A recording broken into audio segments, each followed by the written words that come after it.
ونعوذ بالله من شرور أنفسنا ومن سيئات أعمالنا ونعوذ بالله من شرور أنفسنا ومن سيئات أعمالنا من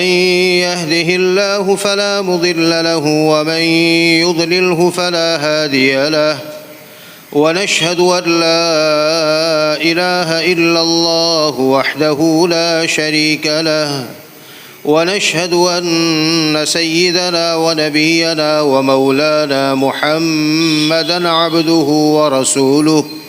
صلى الله تبارك وتعالى عليه وعلى آله وأصحابه وبارك وسلم. أما بعد فأعوذ بالله من الشيطان الرجيم. بسم الله الرحمن الرحيم. ومن آياته أن خلق لكم من أنفسكم أزواجا لتسكنوا إليها وجعل بينكم مودة ورحمة إن في ذلك لآيات لقوم يتفكرون. وقال رسول الله صلى الله عليه وسلم إن أعظم النكاح بركة أيسره مؤونة أو كما قال رسول الله صلى الله عليه وعلى آله وأصحابه وبارك وسلم. صدق الله مولانا العظيم وصدق رسوله النبي الأمي الكريم ونحن على ذلك لمن الشاهدين والشاكرين والحمد لله رب العالمين.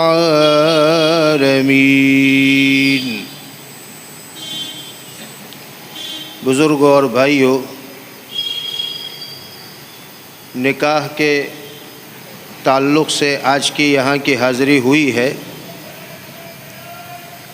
مناسب ہوگا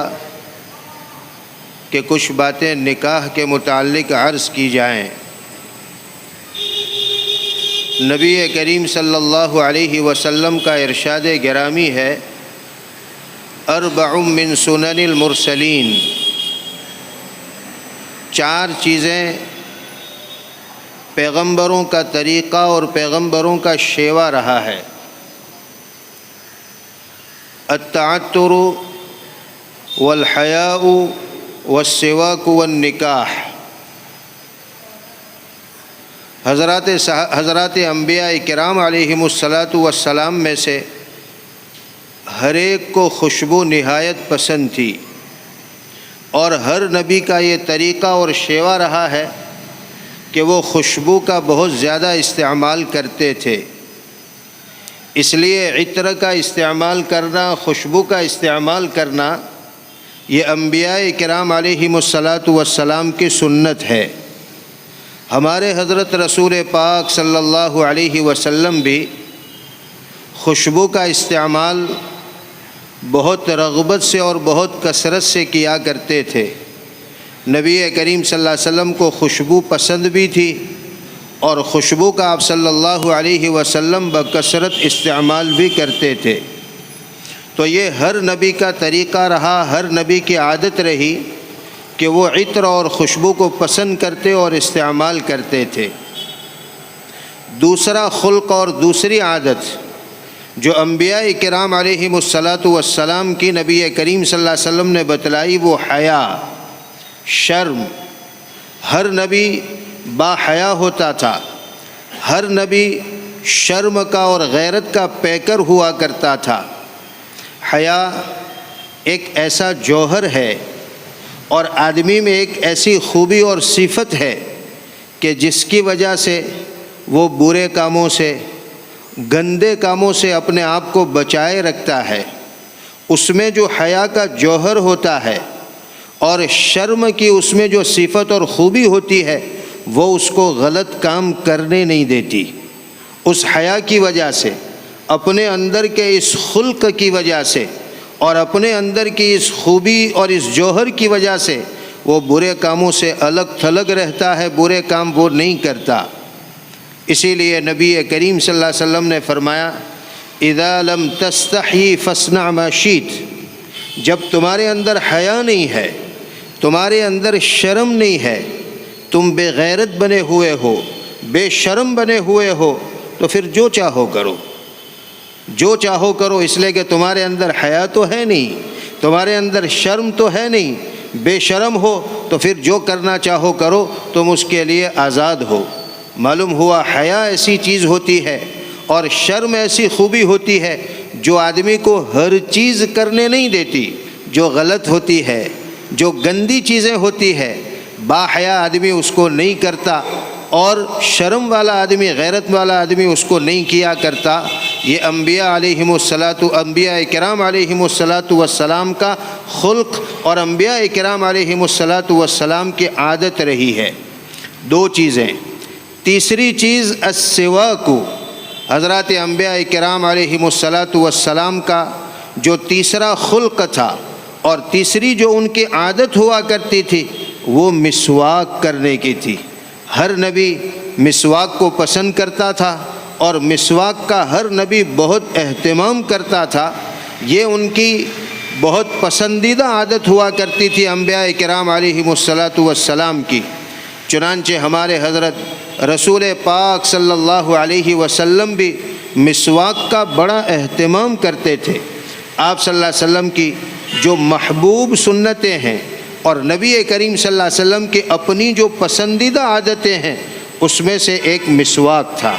آپ صلی اللہ علیہ وسلم مسواک کا اور اپنے منہ کو صاف رکھنے کا بڑا اہتمام کرتے تھے، خود بھی اس کے اوپر عمل کرتے تھے اور امت کو بھی اس کی بڑی ترغیب دلائی ہے کہ مسواک کا اہتمام کرو، اپنے منہ کو بدبو سے صاف اور پاک رکھو۔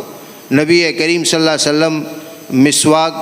جب آپ سونے سے بیدار ہوتے فوراً مسواک فرماتے، وضو کرنے سے پہلے ابھی بستر پر ہوتے آپ صلی اللہ علیہ وسلم لیٹے ہوئے ہوتے، نیند سے بیدار ہو کر بستر پر بیٹھے ہوتے، سرانے نبی کریم صلی اللہ علیہ وسلم کے مسواک رکھی ہوتی، نبی کریم صلی اللہ علیہ وسلم پہلے مسواک فرماتے۔ چنانچہ حضرت عبداللہ ابن عباس رضی اللہ تعالیٰ عنہما نے نبی کریم صلی اللہ علیہ وسلم کے رات کے معمولات نقل کیے ہیں، بڑی لمبی روایت ہے، اس کو ذکر کرنے کا اس وقت موقع نہیں ہے۔ حضرت عبداللہ ابن عباس نے ایک مرتبہ نبی کریم صلی اللہ علیہ وسلم کے حجرے میں اور آپ صلی اللہ علیہ وسلم کے گھر میں رات گزاری، چونکہ حضرت میمونہ رضی اللہ تعالی عنہا نبی کریم صلی اللہ علیہ وسلم کی زوجہ مطہرہ، یہ حضرت عبداللہ ابن عباس کی خالہ ہوتی ہیں، تو وہ فرماتے ہیں کہ جس رات خالہ کے یہاں نبی کریم صلی اللہ علیہ وسلم کی باری تھی اس رات میں نے خالہ کے یہاں گزاری، مجھے یہ معلوم کرنا تھا کہ نبی کریم صلی اللہ علیہ وسلم رات میں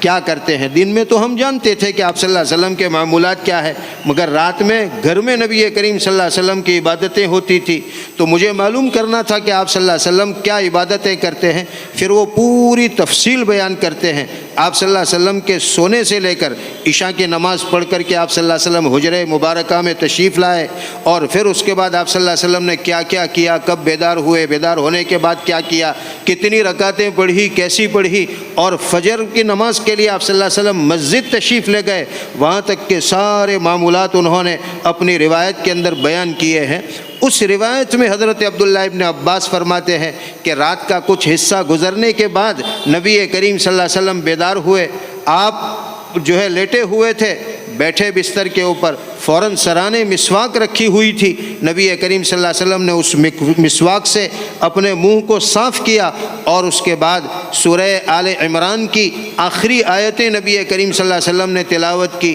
ان فی خلق السماوات والارض واختلاف اللیل والنہار لآیات لأولی الالباب، یہاں سے لے کر کے 7-8 آیتیں نبی کریم صلی اللہ علیہ وسلم نے تلاوت فرمائی۔ پھر اس کے بعد کے سارے واقعات اور حالات عبداللہ ابن عباس ذکر کرتے ہیں۔ عرض کرنے کا منشا یہ ہے کہ جب بھی نبی کریم صلی اللہ علیہ وسلم سو کر کے بیدار ہوتے تھے، سرانے مسواک ہوتی ہی تھی، پہلے نبی کریم صلی اللہ علیہ وسلم اپنا منہ صاف کرتے تھے۔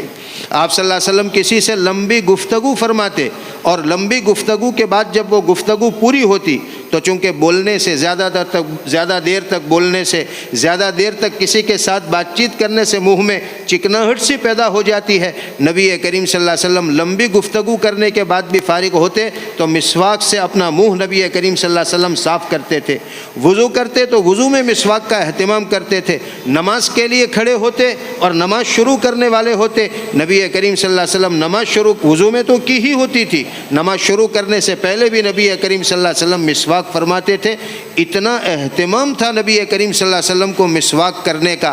اور اس کے فوائد بھی خوب نبی کریم صلی اللہ علیہ وسلم نے ذکر فرمائے کہ جیسے ایک حدیث میں آپ صلی اللہ علیہ وسلم نے فرمایا السواک مطہرۃ للفم ومرضاۃ للرب، مسواک ایسی چیز ہے کہ اس سے منہ صاف ہوتا ہے۔ آدمی مسواک کرے تو اس کو فائدہ یہ ہوتا ہے کہ اس کا منہ صاف ہوتا ہے، اس کی بدبو زائل ہوتی ہے، بدبو دور ہوتی ہے، اور دوسرا بہت بڑا فائدہ یہ ہے کہ مسواک کرنے سے پروردگار راضی ہوتا ہے۔ اللہ تبارک و تعالیٰ ایسے بندے سے راضی اور خوش رہتے ہیں جو اپنے منہ کو مسواک سے صاف کرنے کا اہتمام کرتا ہے۔ ایسے تو کئی فوائد نبی کریم صلی اللہ علیہ وسلم نے الگ الگ روایتوں میں مسواک کے ذکر فرمائے ہیں۔ چنانچہ حضرات علماء نے ان ساری حدیثوں سے مسواک کے فوائد نکال کر کے جمع کیے ہیں۔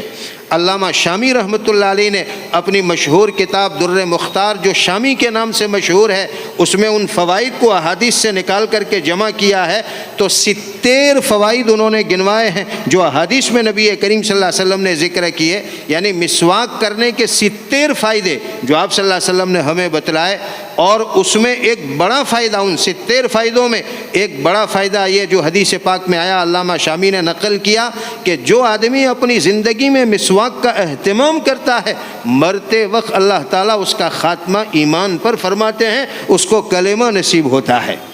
یہ معمولی سا عمل، اور وہ بھی ہمارے فائدے کا، کہ ہمارا منہ صاف ہوتا ہے، منہ کی گندگی دور ہوتی ہے، منہ سے بدبو ختم ہوتی ہے، اس اپنے فائدے کے لیے ہم یہ عمل کریں، لیکن اللہ تبارک و تعالیٰ اس پر اتنا بڑا فائدہ اور اتنی بڑی فضیلت ہمیں عطا فرماتے ہیں کہ مرتے وقت ہمیں کلمہ نصیب ہوتا ہے، اور اس دنیا سے ہم جاتے ہیں تو ایمان کے ساتھ اس دنیا سے جاتے ہیں مسواک کے اہتمام کی وجہ سے۔ چونکہ یہ نبی کریم صلی اللہ علیہ وسلم کی محبوب سنت ہے، یہ مسواک کر کے گویا نبی کے ساتھ اپنی محبت کا ثبوت دیتا ہے۔ یہ اپنی زندگی میں مسواک کا اہتمام کرتا ہے تو گویا وہ یہ کہتا ہے اپنے عمل سے کہ مجھے اپنے نبی سے اور اپنے نبی کی خصلتوں سے اور اپنے نبی کے طریقوں سے بڑی محبت ہے، اس لیے گویا میں مسواک کا اہتمام کرتا ہوں۔ چونکہ آپ صلی اللہ علیہ وسلم کو مسواک سے بڑی محبت تھی، حتیٰ کہ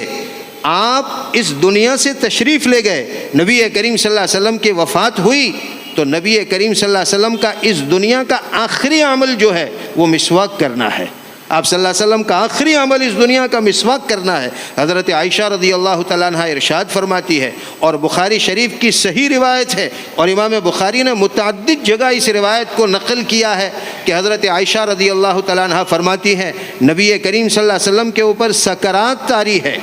آپ صلی اللہ علیہ وسلم پر بڑی بے چینی ہے، آپ بے ہوش ہوتے ہیں اور آپ کو افاقہ ہوتا ہے اور آپ چادر اوڑھ لیتے ہیں بے چینی کی وجہ سے، پھر سانس گھٹنے لگتا ہے تو چادر ہٹا دیتے ہیں، پیالہ پاس رکھا ہوا ہے پانی کا، اس میں بار بار ہاتھ ڈال کر کے پانی کو چھڑکتے ہیں، ایسی بے چینی کا عالم ہے نبی کریم صلی اللہ علیہ وسلم پر۔ یہ آپ کی زندگی کے آخری لمحات ہیں، سکرات طاری ہے نبی کریم صلی اللہ علیہ وسلم پر۔ اتنے میں حضرت عائشہ فرماتی ہے میرے بھائی جن کا نام عبد الرحمن ہے، حضرت ابو بکر صدیق رضی اللہ تعالیٰ عنہ کے صاحبزادے حضرت عبد الرحمن اور حضرت عائشہ کے بھائی، یہ کمرے میں داخل ہوتے ہیں نبی کریم صلی اللہ علیہ وسلم کی عیادت کے لیے۔ ان کے ہاتھ میں تر و تازہ توڑی ہوئی ابھی توڑی ہوئی مسواک ان کے ہاتھ میں تھی۔ نبی کریم صلی اللہ علیہ وسلم ٹک ٹکی لگا کر کے اس کو دیکھنے لگے، اس مسواک کو، یعنی اس کی طرف نگاہیں جمائے ہیں۔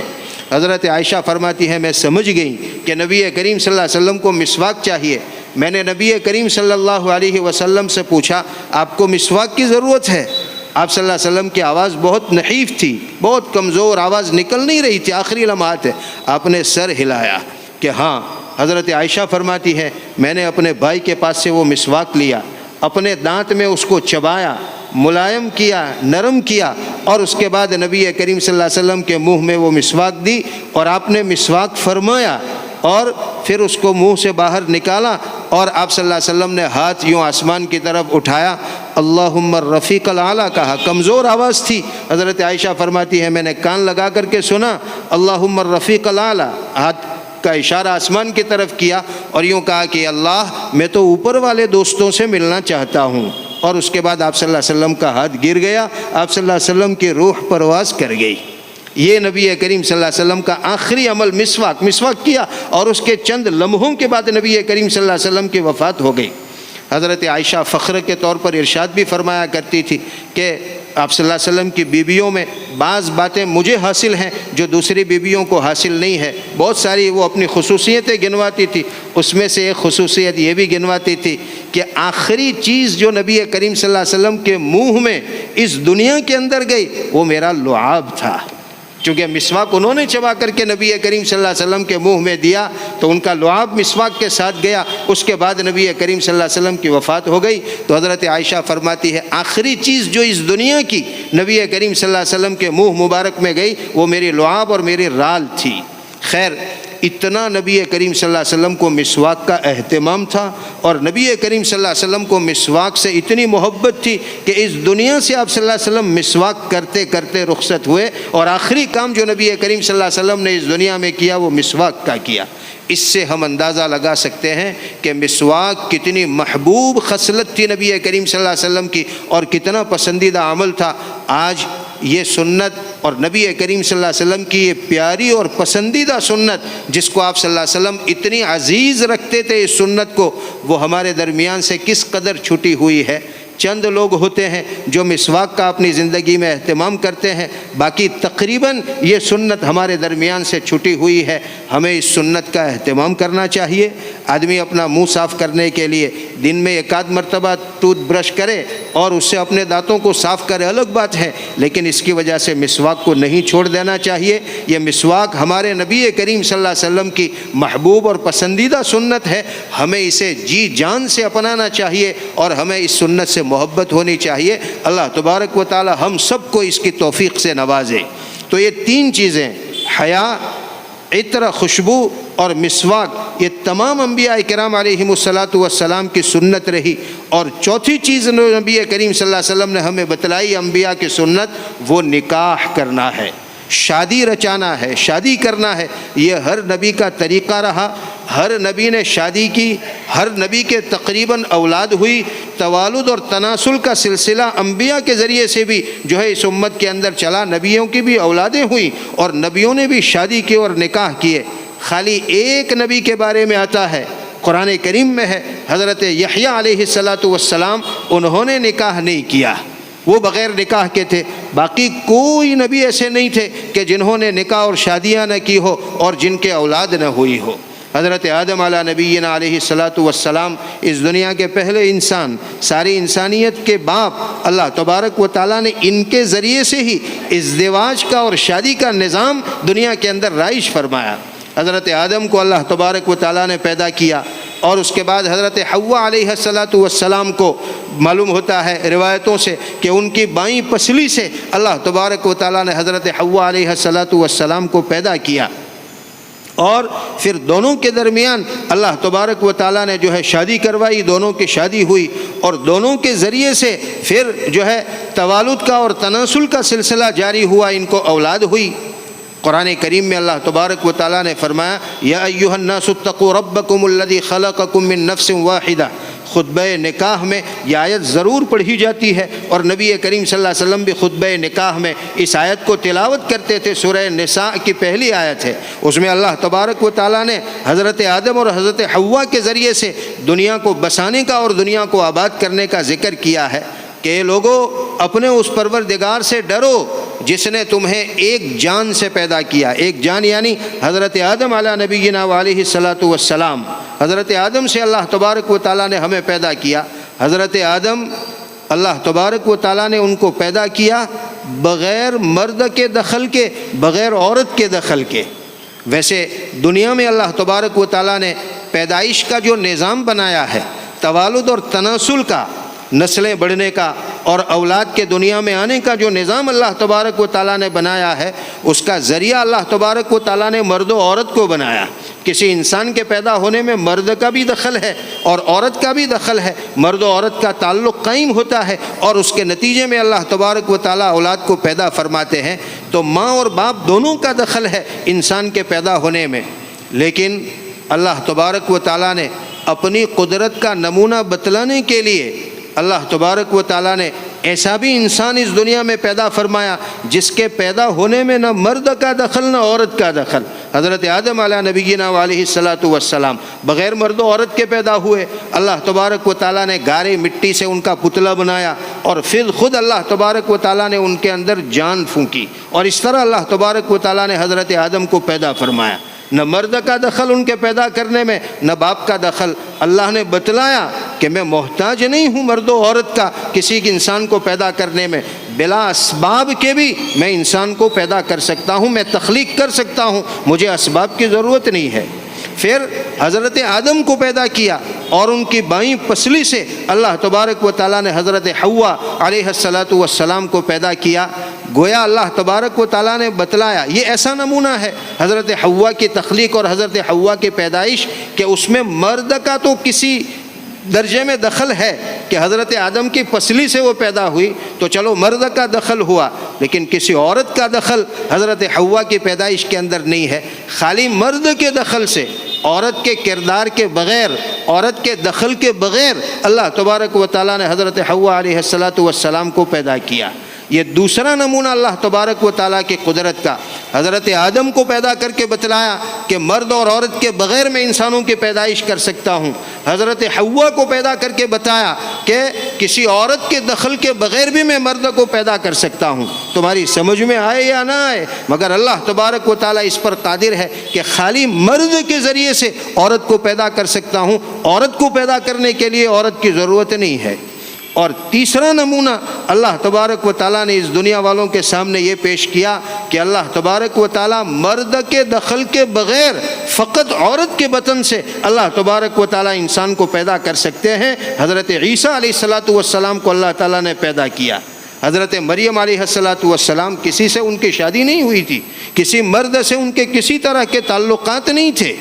انہوں نے خود قرآن کریم میں حضرت عیسیٰ کی تخلیق کا اور حضرت عیسیٰ کو پیدا کرنے کا اللہ تبارک و تعالیٰ نے بڑا تفصیلی واقعہ ذکر کیا ہے۔ اس میں فرشتہ جب مریم علیہ الصلاۃ والسلام کو آ کر یہ کہتا ہے کہ اللہ تبارک و تعالیٰ تمہیں بچہ دیں گے، تمہیں اولاد دیں گے، تمہیں لڑکا دیں گے، تو وہ کہتی ہے کہ انا یکون لی ولد ولم یمسسنی بشر ولم اکو بغیہ، مجھے بچہ ہوگا کیسے؟ مجھے تو آج تک کسی انسان نے چھوا بھی نہیں اور میں کوئی بدکار قسم کی عورت بھی نہیں ہوں کہ زنا کے ذریعے سے نعوذ باللہ مجھے بچہ پیدا ہو۔ تو دونوں چیزیں نہیں تھی، لیکن فرشتے نے جب حضرت مریم نے یہ کہا تو فرشتے نے کہا کذالک، اسی طرح پیدا ہوگا، تم نے کسی سے شادی نہیں کی ہے اور نعوذ باللہ تم نے کسی سے بدکاری نہیں کی ہے، تو بھی اللہ تبارک و تعالیٰ تمہارے بطن سے بچہ پیدا کریں گے۔ اور حضرت عیسیٰ علیہ الصلاۃ والسلام کی پیدائش ہوئی۔ تو خالی عورت کے ذریعے سے مرد کا کوئی دخل نہیں۔ تینوں نمونے اپنے قدرت کے اللہ تبارک و تعالیٰ نے پیش کیے کہ اللہ تبارک و تعالیٰ کا عام دستور تو یہ ہے، اللہ تعالیٰ کی عام سنت تو یہ ہے کہ مرد و عورت کے ذریعے سے اللہ تبارک و تعالیٰ اولاد پیدا کرتے ہیں، لیکن اللہ بغیر مرد و عورت کے بھی، اللہ تعالیٰ بغیر عورت کے بھی خالی مرد سے، اور اللہ تبارک و تعالیٰ بغیر مرد کے خالی عورت سے بھی اللہ تبارک و تعالیٰ تخلیق فرما سکتے ہیں، اور تینوں نمونے اللہ تبارک و تعالیٰ نے پیش فرمائے۔ بہرحال حضرت حوا علیہ الصلاۃ والسلام کو اللہ تعالیٰ نے حضرت آدم کی پسلی سے پیدا فرمایا، پھر دونوں کے درمیان شادی ہوئی، پھر اللہ تبارک و تعالیٰ کی طرف سے یہ میاں بیوی بنے تو توالد اور تناسل کا سلسلہ جاری ہوا۔ شروع میں یہ ہوتا تھا کہ حضرت حوا علیہ الصلاۃ والسلام کو جڑواں بچے پیدا ہوتے تھے، ہر ولادت کے اندر ٹوئنز پیدا ہوتے تھے، جڑواں بچے پیدا ہوتے تھے، اور اللہ نے شادی کا نظام یہ بنایا کہ اگلی ولادت سے پیدا ہونے والا لڑکا اور بعد کی ولادت سے پیدا ہونے والی لڑکی،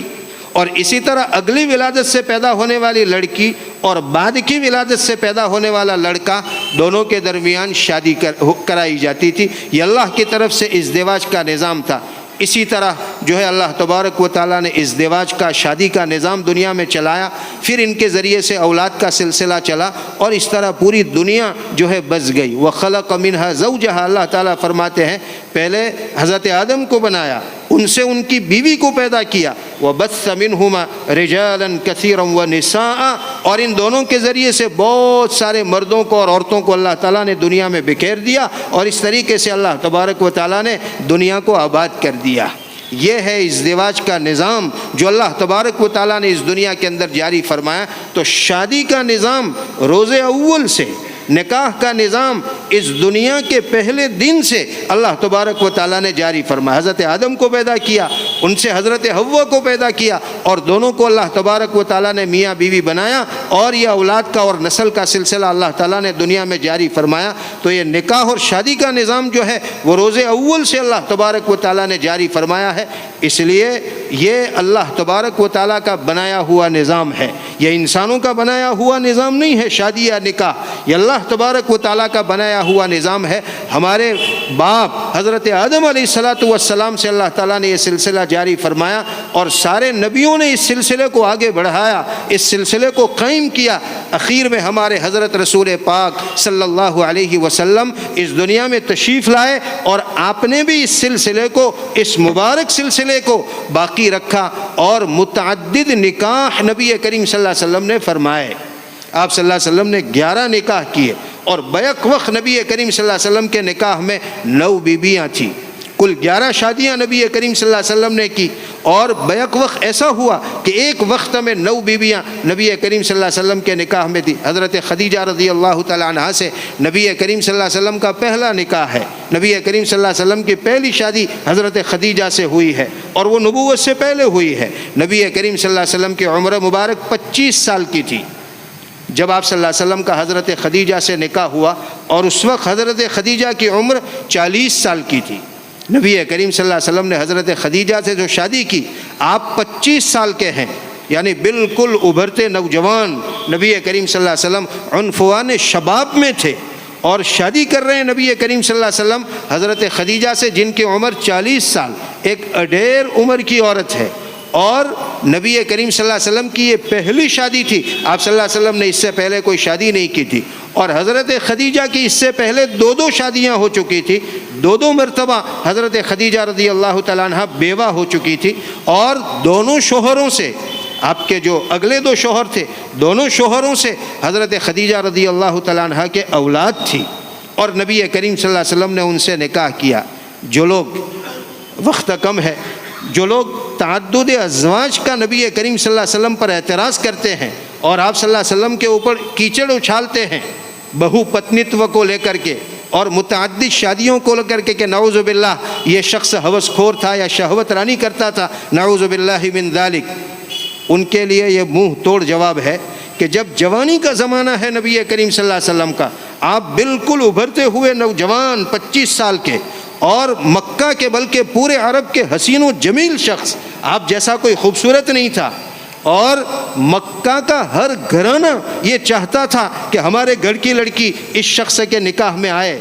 ہر ایک کی خواہش یہ تھی۔ آپ صلی اللہ علیہ وسلم جس کو آفر کرتے وہ نکاح کے لیے نبی کریم صلی اللہ علیہ وسلم کے ساتھ تیار، اور اپنا فخر اس کے لیے محسوس کرتے۔ تو اگر نعوذ باللہ شہوت رانی ہوتی تو آپ کے لیے کیا کمی تھی؟ لیکن ایسے وقت میں جب کہ ابھرتی جوانی، جو شہوت کا زمانہ ہوتا ہے، جو امنگوں کا زمانہ ہوتا ہے، اس میں نبی کریم صلی اللہ علیہ وسلم نکاح کر رہے ہیں، تو 40 سال کی ادھیڑ عمر کی عورت سے، اور وہ بھی ایسی عورت کہ جو 2 مرتبہ بیوہ ہو چکی ہے، اور آپ صلی اللہ علیہ وسلم سے پہلے 2 مرتبہ شادی کر چکی ہے، ایسی عورت سے نبی کریم صلی اللہ علیہ وسلم نکاح کرتے ہیں۔ نعوذ باللہ شہوت پرست ہوتے تو آپ کو کیا ضرورت تھی اس عورت سے شادی کرنے کی؟ آپ کے لیے تو مکہ کی ہر لڑکی اور حسین و جمیل لڑکی اور مال و متاع کے ساتھ آپ کے لیے تیار تھی، مگر آپ نے اس ایک ادھیڑ عمر کی عورت سے نکاح کیا۔ اور اس کے اوپر کی بات یہ کہ جب تک حضرت خدیجہ حیات رہیں، نبی کریم صلی اللہ علیہ وسلم نے دوسرا نکاح نہیں کیا۔ 50 سال کی جب نبی کریم صلی اللہ علیہ وسلم کی عمر ہوئی، تب حضرت خدیجہ رضی اللہ تعالیٰ عنہ کی وفات ہوئی ہے۔ نبوت کے 10ویں سال حضرت خدیجہ رضی اللہ عنہا کی وفات ہوئی۔ 40 سال کی عمر میں نبی کریم صلی اللہ علیہ وسلم کو نبوت ملی، اور جب آپ صلی اللہ علیہ وسلم کی عمر 50 سال کی ہوئی، حضرت خدیجہ کی وفات ہوئی، تو نبوت کے 10ویں سال وفات ہوئی، آپ صلی اللہ علیہ وسلم کی عمر 50 سال ہے، اس وقت حضرت خدیجہ کی وفات ہوئی۔ پھر آپ صلی اللہ علیہ وسلم نے دوسرے نکاح کیے، حضرت خدیجہ کی حیاتی میں کوئی نکاح نہیں کیے، تو 25 سال آپ نے ایک ادھیڑ عمر کی عورت کے ساتھ گزار دیے۔ شہوت ران آدمی ایسا کر سکتا ہے؟ ہوس پرست آدمی ایسا کر سکتا ہے؟ بہرحال نبی کریم صلی اللہ علیہ وسلم نے بھی یہ مبارک سلسلہ جاری رکھا، اور آپ صلی اللہ علیہ وسلم نے متعدد نکاح فرمائے، اور آپ صلی اللہ علیہ وسلم نے اس انبیاء کی اس مبارک سنت کو جاری رکھا، اور اپنی امت کو بھی اس کی ترغیب دی کہ بغیر نکاح کے اپنی زندگی نہ گزارو۔ نوجوانوں کو خطاب کر کے نبی کریم صلی اللہ علیہ وسلم نے یہ فرمایا، یا معاشر الشباب،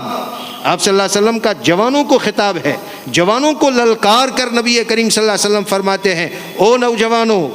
نوجوانوں کے گروہ، من استطاع منکم الباءۃ فلیتزوج، جو تم میں نکاح کی طاقت رکھتا ہے اس کو نکاح کرنا چاہیے، وہ نکاح کے بغیر اپنی زندگی نہ گزارے، اس لیے کہ نکاح کے بغیر عفت اور پاک دامنی کی زندگی گزارنا مشکل ہوتا ہے،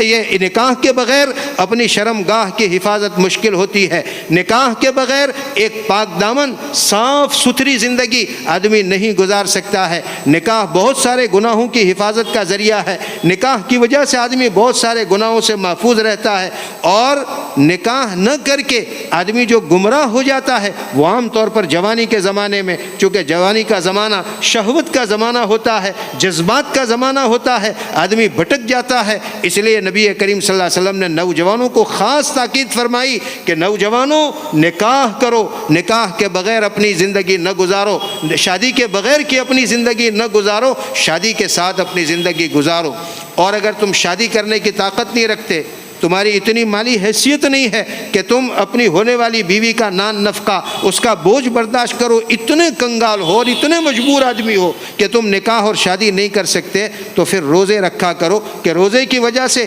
قوت شہوانیہ مغلوب رہتی ہے، شہوت کے اوپر آدمی کے کنٹرول رہتا ہے، تو طریقہ یہ ہے اپنی شہوت کو بچانے کا اور اپنی شہوت کو مغلوب کرنے کا کہ روزے رکھو تاکہ تمہاری شرم گاہوں کی حفاظت رہے۔ باقی تم میں شادی کی استطاعت ہے، طاقت ہے، اور کون ایسا نہیں ہوتا، خال ایسے لوگ ہوتے ہیں کہ جو بیوی کا بوجھ نہ اٹھا سکے، ورنہ ہر آدمی اپنی حیثیت کے مطابق جو ہے اپنے بال بچوں کا خرچ اٹھانے کی طاقت تو رکھتا ہی ہے۔ اس لیے نبی کریم صلی اللہ علیہ وسلم کا یہ ترغیب ہے امت کو، اور آپ صلی اللہ علیہ وسلم کا یہ حکم ہے کہ لوگوں شادی کے بغیر کی زندگی نہ گزارو۔ شادی کے بغیر کی زندگی اچھی ہوتی تو انبیاء بغیر شادی کے رہتے، نبی کریم صلی اللہ علیہ وسلم بغیر شادی کے رہتے، صحابہ کے آپ صلی اللہ علیہ وسلم نکاح نہ کرواتے، اپنی بیٹیوں کے نبی کریم صلی اللہ علیہ وسلم نکاح نہ کرواتے، لیکن آپ نے خود نکاح کیے، صحابہ کے نکاح کروائے ترغیب دے کر کے، اور اپنی بیٹیوں کے بھی نبی کریم صلی اللہ علیہ وسلم نے نکاح کرائے۔ اس لیے نکاح اور شادی والی زندگی یہ سب سے اچھی زندگی ہے،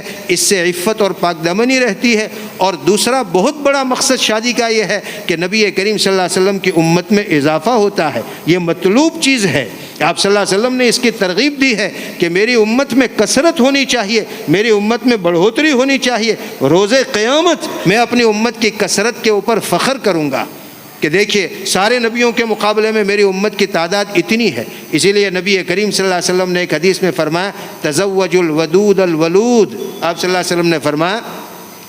ایسی عورت سے شادی کرو جو بہت محبت کرنے والی ہو۔ شادی کی زندگی اللہ تعالیٰ نے اس لیے بنائی ہے کہ سکون کے ساتھ گزرے، عورت کی طرف سے محبت ملتی ہے تو آدمی سکون کے ساتھ اپنی زندگی گزارتا ہے۔ نبی کریم صلی اللہ علیہ وسلم نے فرمایا ودود عورت سے، محبت کرنے والی عورت سے شادی کرو، اور دوسری صفت فرمائی ولود، ایسی عورت سے شادی کرو جو زیادہ بچے جننے والی ہو، اس کے خاندان میں عورتوں میں بچوں کی کثرت ہوتی ہے، ایسی عورت تلاش کر کے شادی کیا کرو تاکہ زیادہ بچے پیدا ہوں اور میری امت کے اندر کثرت ہو اور میری امت کے اندر اضافہ ہو۔ بہرحال نکاح بہت مبارک سلسلہ ہے، انبیاء کرام علیہم الصلاۃ والسلام کی سنت اور ہمارے نبی پاک صلی اللہ علیہ وسلم کی بہت پیاری سنت ہے۔ شادی کے بغیر کی زندگی کو اسلام کے اندر پسند نہیں کیا گیا ہے۔ اللہ تبارک و تعالی ہمیں صحیح سمجھ عطا فرمائے اور امت کو سادہ اور سنت طریقے پر نکاح کرنے کی توفیق عطا فرمائے۔ جب یہ مبارک چیز ہے، عبادت کی چیز ہے، تو پھر عبادت کے طریقے پر ہی اس کو ادا کرنا چاہیے.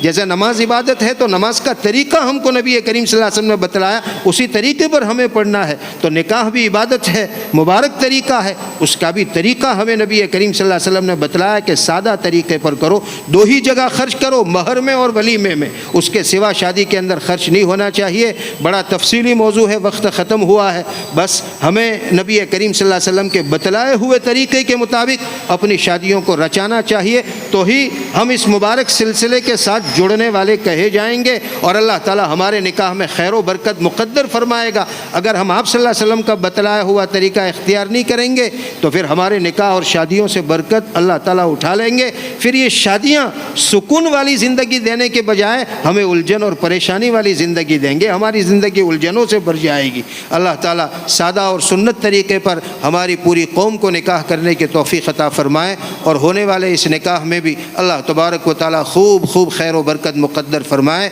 آمین. وآخر دعوانا ان الحمد للہ رب العالمین.